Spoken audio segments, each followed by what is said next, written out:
Hi guys, कैसे हो आप सब? I hope you are doing great. In today's video, let's talk about some structures as well as daily use sentences so that we can become fluent in English. Okay? Especially in this video, I'm going to make you practice. Okay? So now let's begin and let's practice together. Okay. The first topic would be atone for.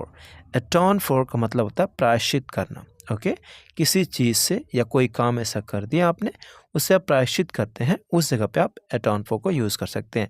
इसका बनाने का structure होता है subject helping verb उसके बाद अटोन for उसके बाद जो भी ऑब्जेक्ट होगा रखेंगे। ओके अटोन को आप चेंज कर सकते हैं इसका ईडी फॉर्म यानी डी लगाएंगे तो इसका सेकंड फॉर्म हो जाएगा, डी लगाएंगे तो थर्ड फॉर्म भी हो जाएगा। तो आइए कुछ एग्जाम्पल्स देखते हैं। जैसे मैं अपने पापों को प्रायश्चित किया तो मैं कह सकता हूँ I atone for my sins, I atone for my sins. वह अपने पाप धुलने की कोशिश कर रहा है। He is trying to atone for his sins. The next topic is going to be for the last few days. For the last few days का मतलब होता है चंद दिनों से, कुछ दिनों से या फिर पिछले कुछ दिनों से।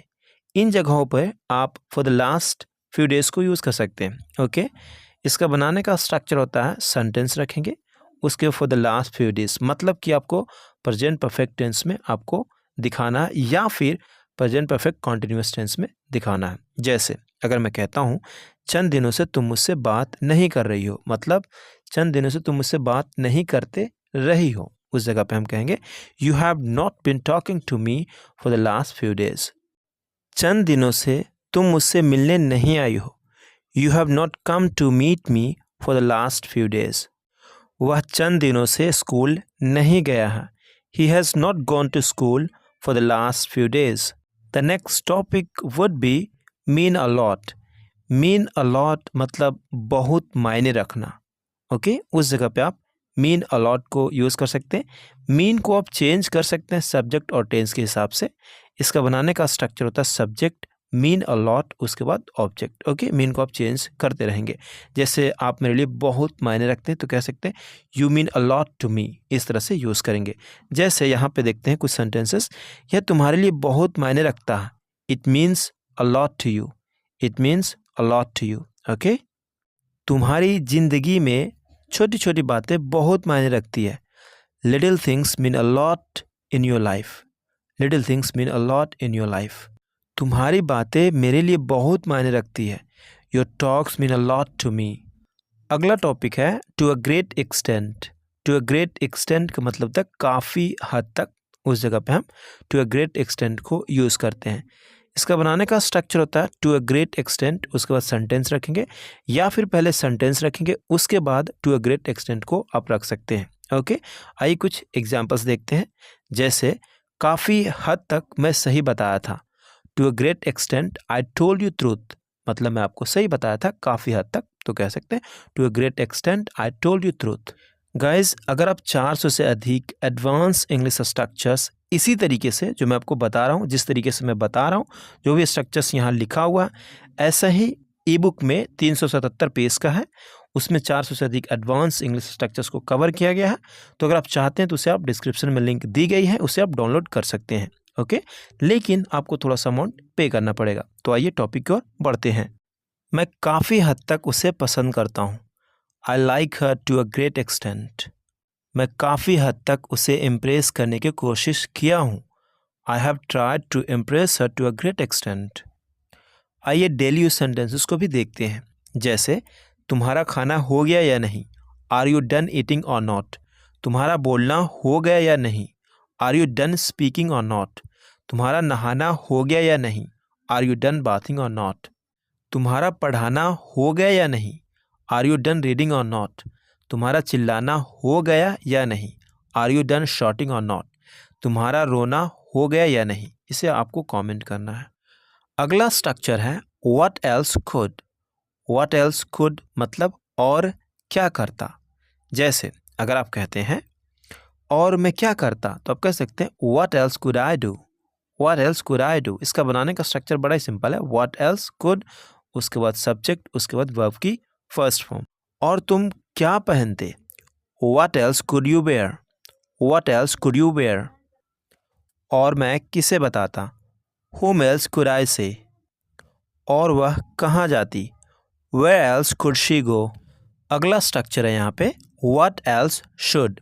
What else should मतलब और क्या कहूँ, और क्या करूँ, उस जगह पे हम what else should उसके बाद जो भी होगा रखेंगे। जैसे इसका बनाने का स्ट्रक्चर होता है what else should, उसके बाद सब्जेक्ट, उसके बाद वर्ब की फर्स्ट फॉर्म। अगर आप कहते हैं और मैं क्या कहूँ, what else should I say?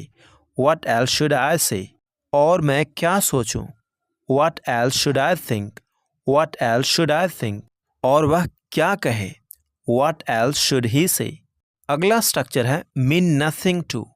mean nothing to का मतलब होता है कोई मायने नहीं रखना, कोई मायने नहीं रखता, मतलब कोई मतलब का नहीं है, उस जगह पे हम mean nothing to को यूज़ करते हैं। mean को आप चेंज कर सकते हैं टेंस और सब्जेक्ट के हिसाब से। इसका बनाने का स्ट्रक्चर होता है subject mean nothing to plus object. जैसे अगर आप कहते हैं अब वह मेरे लिए कोई मायने नहीं रखती, तो कह सकते हैं now she means nothing to me. She means nothing to me. क्या तुम मेरे लिए मायने नहीं रखते? Do you mean nothing to me? Do you mean nothing to me? मैं तो अब तुम सबके लिए मायने नहीं रखता हूँ। Now I mean nothing to everyone. Now I mean nothing to everyone. अगला स्ट्रक्चर है इरिस्पेक्टिव ऑफ। इरिस्पेक्टिव ऑफ का मतलब होता है के परवाह किए बिना, मतलब किसी चीज़ के परवाह किए बिना, उस जगह पे हम इरिस्पेक्टिव ऑफ को यूज़ करते हैं। इसका बनाने का स्ट्रक्चर होता है सेंटेंस, उसके बाद इरिस्पेक्टिव ऑफ, उसके बाद जो भी वर्ब होगा उसमें आपको आईएनजी फॉर्म में लिखना पड़ेगा, यानी वर्ब की फोर्थ फॉर्म प्लस अगर कोई नॉन होगा तो नॉन रख सकते हैं सिंपली। ओके, जैसे मैं अपनी उम्र के परवाह किए बिना मैं आपसे इंग्लिश सीख सकता हूँ। I can learn English from you irrespective of my age. मैं एक अच्छा फ़ोन खरीद लूँगा प्राइस के परवाह किए बिना। I will buy a good phone irrespective of its price. आप ग्रामर के परवाह किए बिना इंग्लिश बोल सकते हैं। You can speak English irrespective of grammar. अगला स्ट्रक्चर है, अगला टॉपिक है use of can't help. Okay, can't help को कैसे यूज़ कर सकते हैं? अगर आप कहते हैं मैं तुमसे बात किए बगैर नहीं रह सकता, मतलब कोई भी चीज़ किए बगैर नहीं रह सकता, उस जगह पे हम कांट हेल्प को यूज़ कर सकते हैं। ठीक है, ओके, जैसे मैं तुमसे बात किए बगैर नहीं रह सकता, तो कह सकता हूँ I can't help talking to you. उसके बाद कांट हेल्प के बाद वर्ब की फोर्थ फॉर्म, यानी जो भी वर्ब आप दिखाना चाहते हो उसको आपको वर्ब की फोर्थ फॉर्म में लिखना पड़ेगा। ओके, अगर बोले तो आपको बोलना पड़ेगा। सेकेंड एग्जाम्पल है यहाँ पे, मैं हंसे बगैर नहीं रह सकता। I can't help laughing. मैं मोबाइल चलाए बगैर नहीं रह सकता। I can't help using mobile. मैं उसे देखे बगैर नहीं रह सकता। I can't help looking at her. वह चाय पिए बगैर नहीं रह सकता। He can't help taking tea. अगला टॉपिक है डाइंग टू। डाइंग टू मतलब मरे जाना।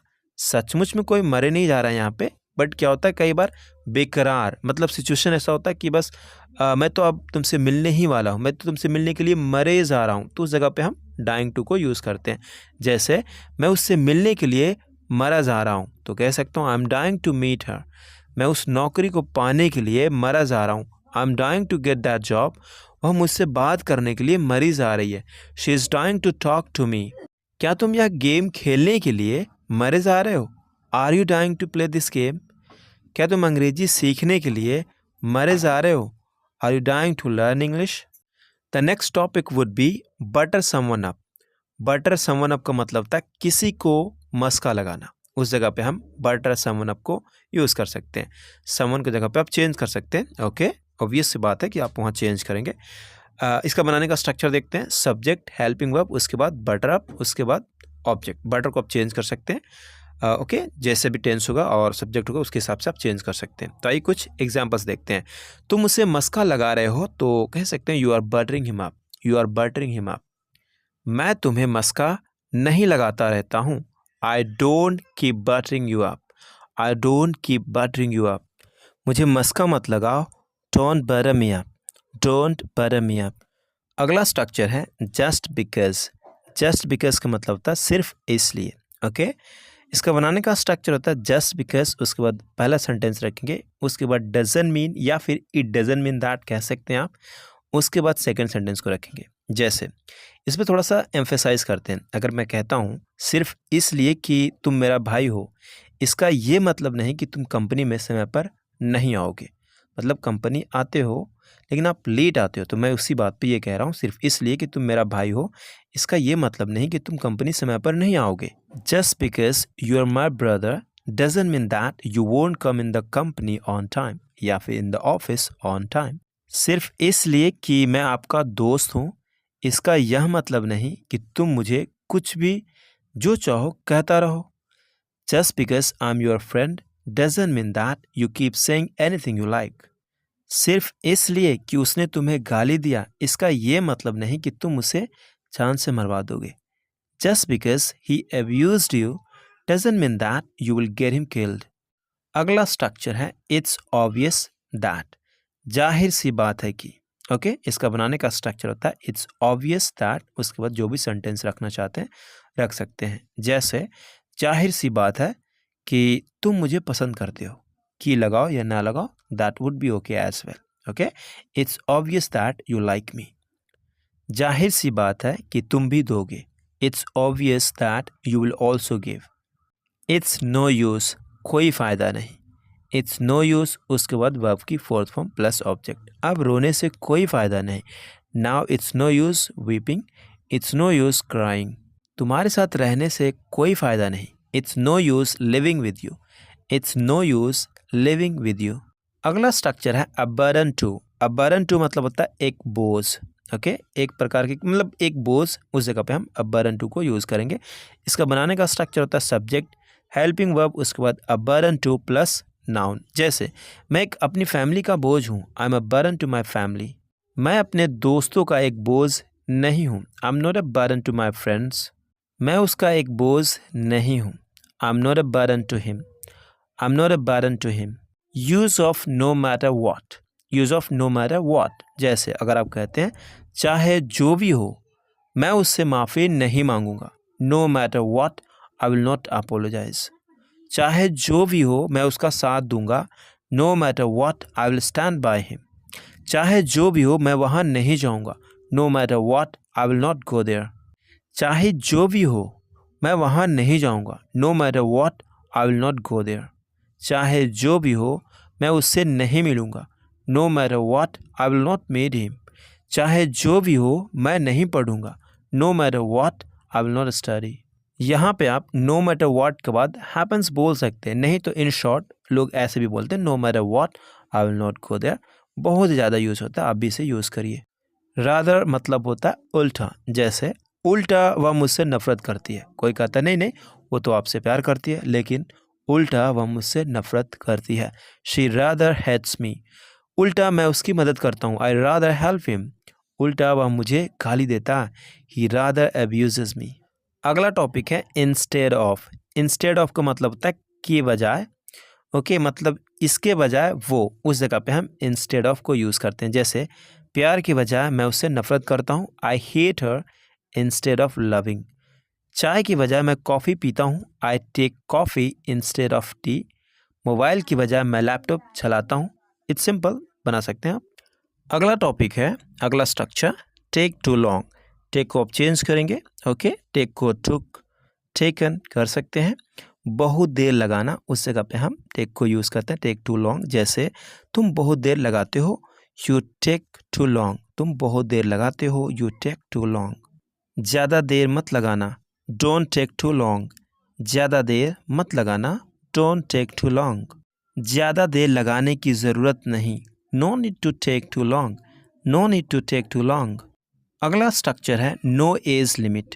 नो एज लिमिट मतलब कोई उम्र नहीं होता। इसका बनाने का स्ट्रक्चर होता है there is no age limit for, उसके बाद वर्ब की फोर्थ फॉर्म प्लस ऑब्जेक्ट या फिर सब्जेक्ट या फिर जो भी नॉन होगा डायरेक्ट नॉन रखेंगे, हैज़ नो एज लिमिट कर सकते हैं। जैसे इंग्लिश सीखने का कोई उम्र नहीं होता, there is no age limit for learning English, या फिर learning English has no age limit.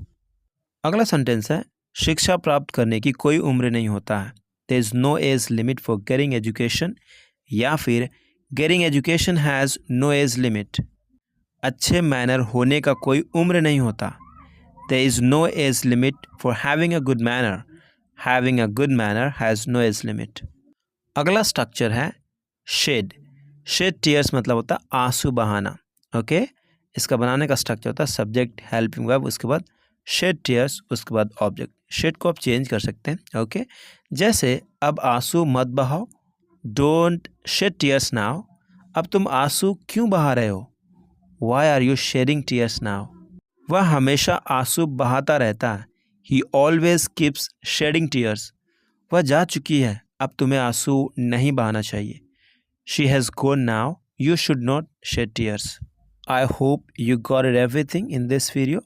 मिलते हैं अगले वीडियो में, तब तक के लिए अपना ख्याल रखिए। Okay, have a good day, bye bye.